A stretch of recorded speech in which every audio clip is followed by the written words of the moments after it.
Hi, it's odeean here today. I've got Badcube's version of Party Insecticons. So we've got Hypno, Claymore, and Kickback, aka Bombshell, Shrapnel, and Kickback. They come in these boxes, which on the front are pretty bland, just black and purple with the names. On the back of the box, if I just move these aside, you can see that there's a little bit of artwork that matches each of the characters. On the inside, each one also comes with a little energon cube, which is pretty simple, just a kind of hard plastic cube. Also, each box has the weapon for each character, and we do get in two of them.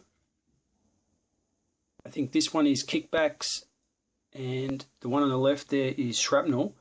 Little extra faces that can slot in. You can see these are the smirking faces. So the ones they ship with are the grimace faces. A little bit more stern. I had been holding out on buying these. Originally, Badcube released these as a set with solid yellow colour on the chest and grey instead of these chrome. I had no real problem with that colour scheme. But the thing that did concern me is that I knew Fans Toys were having their version of Insecticons, and because I quite like most of the stuff that Fans Toys do, I thought that I should just wait and see how they turned out. Now, this guy over here, Bombshell, as it turns out, is out right now from Fans Toys, and I just felt that Badcube's version was a little bit more cartoony, and what I really was looking for was a cartoon representation, not necessarily just a cool robot, but also something that looked like the show. So I ended up pulling the trigger on Badcube's version.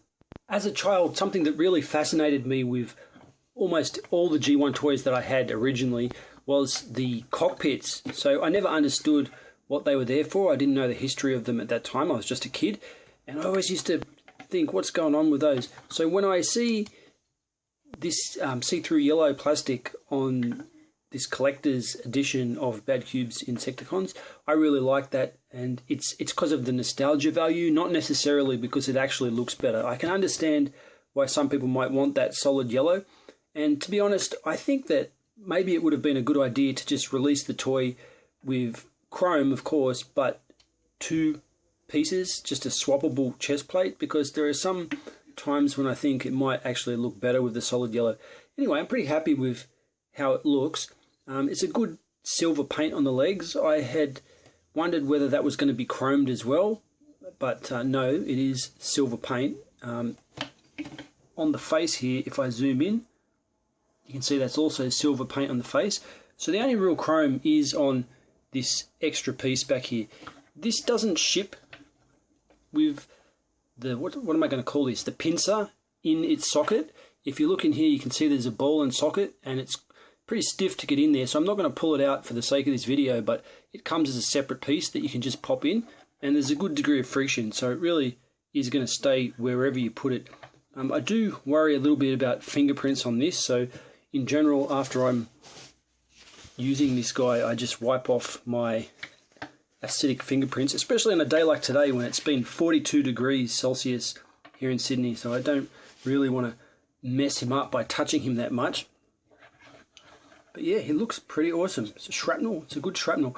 Now, some may see it as just ever so slightly chibi-ish in the proportions. Like, I don't feel that it's primarily that way, but I can see that maybe it's because the head is just a little bit large in comparison to the body. It could have that look, but to me it really looks like more cartoon accurate that way, and that's kind of what I like.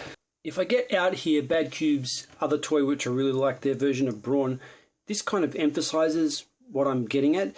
Badcube really have a way of exaggerating the proportions of the heads in just the right way that it sort of distills the essence of the character from the cartoon. Now, I know in the animation it changes a lot from cell to cell, but I think that the proportions that they give it, it just hits that G1 spot for me. I can just really feel the character on both of these guys. I feel like the essentials are right there.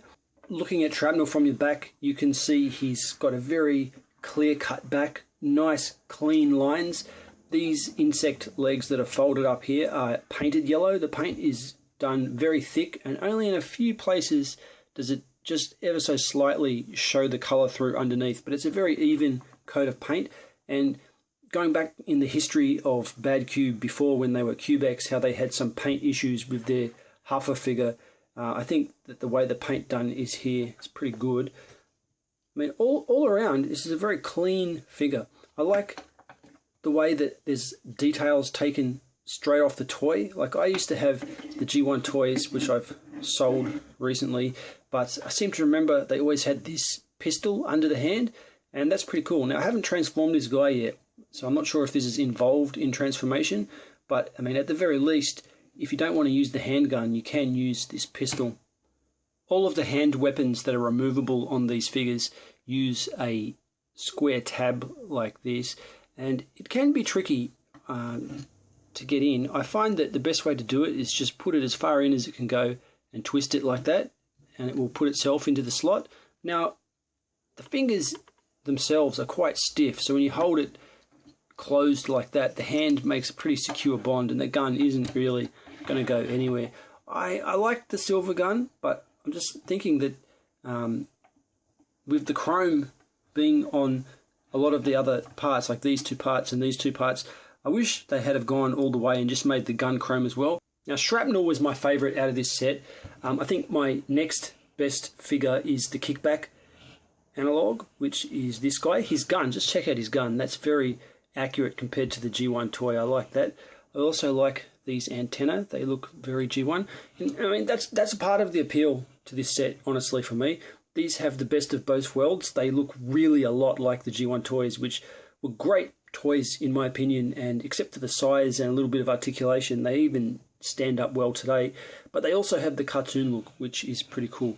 The only thing that lets me down a little bit on this guy is that these insect wings have to stick up like that. Now, when he ships, they ship down like that. You don't want to pose him with them in the front like that. When I had my G1 toys, I always used to play with it with the wing down, but just slightly to the back. But in this case, I think we're really forced to have them up like this, mainly because of this bump here where the toy is actually joined together. It stops it from rotating anymore. Now, I can see this slot in here.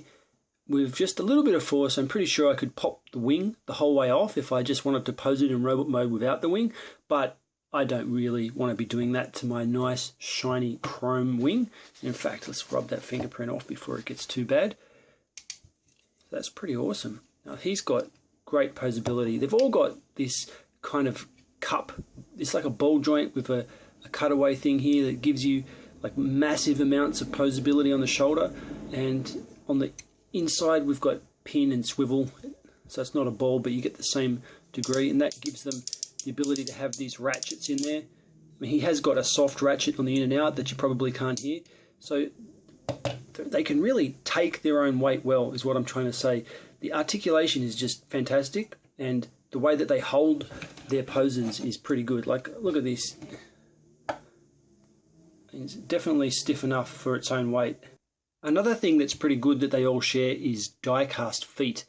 So it's only a small detail, I guess, but I mean, yeah, I'm pretty sure that's die-cast. You know, it's actually harder to tell on this. Let me get the other one back. Let's get Shrapnel back. That feels hard and cold. I'm pretty sure his feet are. But you know, without scratching it, I'm not 100% sure about this one. It's such a hot day here that it's hard to tell if that's metal at all. I think it is. Now, his see-through thing at the front doesn't feel like it wants to open. Like, you can see I'm flexing it there to try and pop it up. So I'm not really 100% sure if his chest or cockpit or canopy or whatever you want to call that, I'm not sure if that is actually going to open the same way as Shrapnel's does, and it's not important enough for me to want to force it.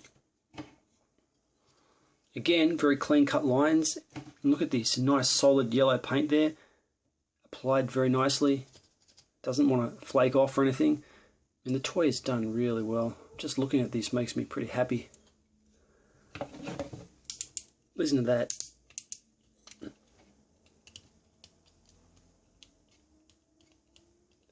That's a pretty decent range of motion on that head too. Lastly, we have their version of Bombshell. Sadly, Bombshell is not the best figure in this set. I can't put my finger on it exactly what's wrong. I think that out of the three toys here, Bombshell looks the most animated. Now, I don't mean that in a way where he looks like the animation model on the show. I mean that in a way where he looks less well done. I mean, it's hard. I wish I could say it in a better way than that. He looks like a toy that didn't quite pull it off. There's something about his proportions that I'm just not happy with. And if it wasn't for the other two being so good, in my opinion, I probably would have bought that Fans Toys version of Bombshell. But I view these as a team, and so I liked these ones, so I just went along with this Bombshell. Now, that's not to say he's bad. He's a pretty good figure in the scheme of figures that I've got. It's just that in the context of these ones, he's a little bit weak. Maybe a big contributing factor to that as well is just the sheer blockiness of these lower legs. They look like just two big rectangles stuck down there, and it takes away from the figure. Like on these other ones, there's a bit of shape, but not with Bombshell here. He's just big block legs. His cockpit does open, but it has no chair or anything in there. There's not much space to put anything inside. I think the head is going to flip down during transformation, so it's a little bit useless. This thing at the back seems to have a tendency to just constantly pop down as well, which can be a little bit annoying. Maybe it's the way I've got it together, but it seems relatively loose.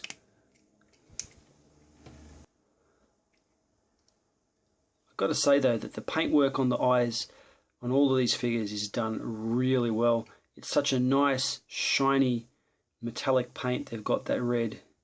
Much better than if they had light piping, I think, because this just catches the light exquisitely. I'm very happy with that paint. Of all of these guys, this gun is also the most difficult to get in, and that's because there's a bit of a clearance issue. You can see here it actually contacts the panel up here. I had to kind of tilt the hand up just to give it a little bit of clearance. I was worried when I first put this in that it's actually flexing the thumb. Like you can see that to get it in, you've got to rotate it, but in this position the tab isn't low enough, so as I do it, it bends the thumb out of the way just a little bit. I think it's a design problem, like there needed to be more clearance in this weapon, but that's just the way it is. Now you can, if you want to avoid that trouble while you're doing it, just semi-transform the weapon out like that while you're inserting it, and then bend it back down into robot mode. So, I mean, there is a solution if you can be bothered to do it. Up until buying these figures, what I have been using as my Insecticons has been these Fans Toys versions. I have nothing against these. I think they are pretty good toys, and they look awesome as robots. But the problem that I've got with these Fans Toys Insecticons is that they're not really looking like Insecticons to me. They're too bulked up. They're like badass ninjas with awesome weapons, but that's not who the Insecticons are. The Insecticons have definite character that comes from the show, and this is not that character. I don't feel that they captured the essence of it. So now I have some better Insecticons. These Fans Project ones are headed to eBay. For a size comparison, here we've got X-Transbots Apollon, Megatron. And I think this kind of illustrates the problem with a lot of Masterpiece, is that the bigger size figures are just a bit too big compared to the smaller size figures. And these Insecticons are just a little bit smaller than a normal car Masterpiece figure. So the size difference is just a bit off. I mean, in the cartoon, they were never that much different. It just makes it a bit hard to take the Insecticons seriously as an equal or rival to Megatron when he towers over them so much. Here's a comparison with my other most recent purchase, Sky Guardian. So, Sky Guardian Classics, my opinion, these guys, Masterpiece, but they're kind of borderline. Even though they're Masterpiece, being smaller size, I think that they can fit in quite well with Classics figures.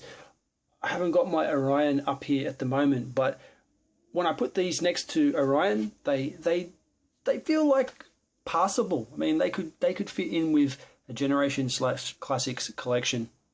I'm not going to do a transformation video, just too much complication to do 3 at once. But here's what they look like once you get them turned into their insect mode.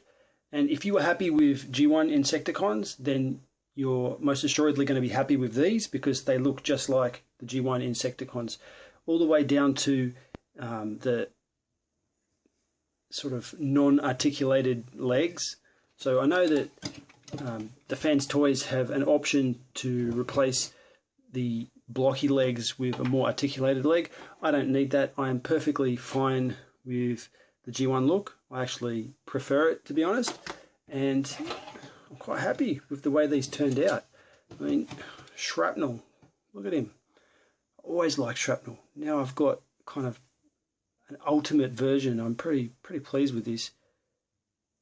I mean, it doesn't look, it's not some leap, some redesign into a more articulated walking kind of bug that looks more realistic or more futuristic. It is Shrapnel. It just looks like Shrapnel, and what more can you ask for? I mean, that's what I want, and that's what Badcube have given us. I'm pretty happy with that. There are some improvements, of course, because these are more Masterpiece. Like, for example, you can see the underside here where Kickback's face has this plate that comes up over it to hide his face, whereas in G1 he always just had his eyes looking out underneath. On Bombshell over here, again, this Bombshell figure suffers in a few different ways. This weapon tabs on to this peg, just like the handheld tab pegs sideways into this rod here, and it doesn't really, like, it's not so solid. As you play with it, it starts to do that, and it just looks a little bit ugly, so you have to be careful when you're using it to kind of keep it straight. And I feel like there must have been a better way to attach that than to just peg it on like that. Like, it kind of ruins what is a very solid figure. And look at that. It needs some finagling to get it into a decent spot. It should just automatically slot into a spot that gets the right orientation, the right centering, but it doesn't really do that. Here's a vehicle mode comparison with DX9 version of Rodimus Prime. So you can see that these Insecticons are relatively huge. I mean, look at that. Let's get these out of the way. Compared to Rodimus, they're big. They come up to the top of his trailer. I mean, I like that. It's making me feel like putting these with my classic shelf even more, because it's about time we got some Insecticons that could stand up to the other robots. In G1, I always felt that the toys were just a little bit too small, and it seemed wrong to have them going up against the Autobot cars because they were kind of puny compared to them.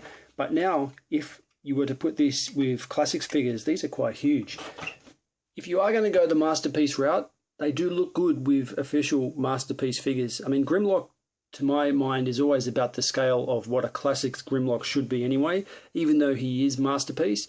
But with Grimlock, their mass, when you combine the mass of these three Insecticons together, it probably comes to about the same as Grimlock. So at last, someone formidable to go up against these bigger figures. I mean, who else is going to fight Grimlock? There's not that many Decepticons in the Masterpiece ranks. And my final comparison will be with this Legends. Do we call these Legends? I don't know. Generations, Legends, Bombshell. This is an awesome little figure. If you're collecting small Transformers to go over your city bots like Metroplex, this is fantastic. It's just a pity that they didn't do the other ones so good. I've got the Shrapnel. He's a little bit flaky, and I don't think that there's a Kickback yet that I know of. But yeah, I mean, look at the size difference. This guy, he's very G1, but very big. This is a more modernized take. but he still holds all the cues that make him recognizable as Bombshell. Two pretty good figures, just a big size difference. My final thoughts. This set comes in at about $190 US before shipping if you buy it off Chumung. I think that they are available individually off BBTS. I didn't remember the price. I'm not sure if it adds up. I think it probably adds up to be a little bit more.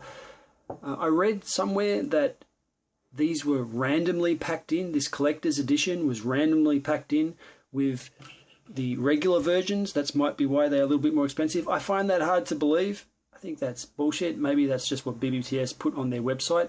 I don't know how other retailers are offering them just straight up a choice, one or the other, if that was really random. But either way, on weighing it up, I think it's better to get the see-through version. It just looks a little bit better.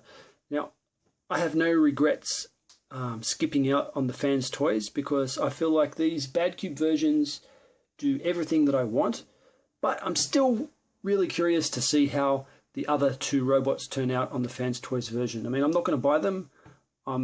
I've spent a lot of money on this and I'm quite happy to stick with it, but Fans Toys are a terrific company, and I'll be watching every video review of those just to get a feel for how they work.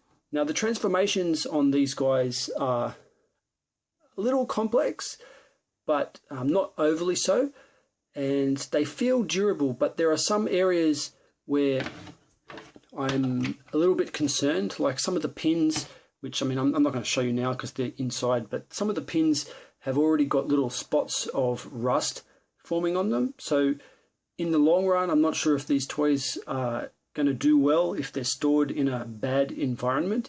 Badcube need to still work a little bit harder on their, not QC, but on the choice of materials that they're using. I mean, I know they had a lot of paint issues before, and that's kind of been solved now. Still room for improvement, but well, they've come so far. After having bought these, I went and bought I think it's War Dog. That's their version of Warpath. Now, I had never been fully sold on their version of Warpath. I thought that he looked a little bit overly complicated to actually be Warpath from the cartoon, but just on the strength of these Insecticons, I went ahead and bought that, and that'll be with me very soon. So just going with that, you can see that I'm pretty satisfied. So if you like what you've seen here, then go out and buy them. I mean, might sound like a lot of money, $200 with shipping, probably, but look, by the time I convert it to Australian and get shipping, it's probably really closer to $300 for me. But, you know, that's the name of the game for me now, is getting the best possible version of a character and then getting rid of everything else that is that character. I don't want multiple versions of characters from different universes. I just want my definitive G1 masterpiece character, and that's the way I want to go. So this fulfills that. I'm happy with it. That's my video review for Badcube's Insecticons. I'm odeean. Thank you for watching.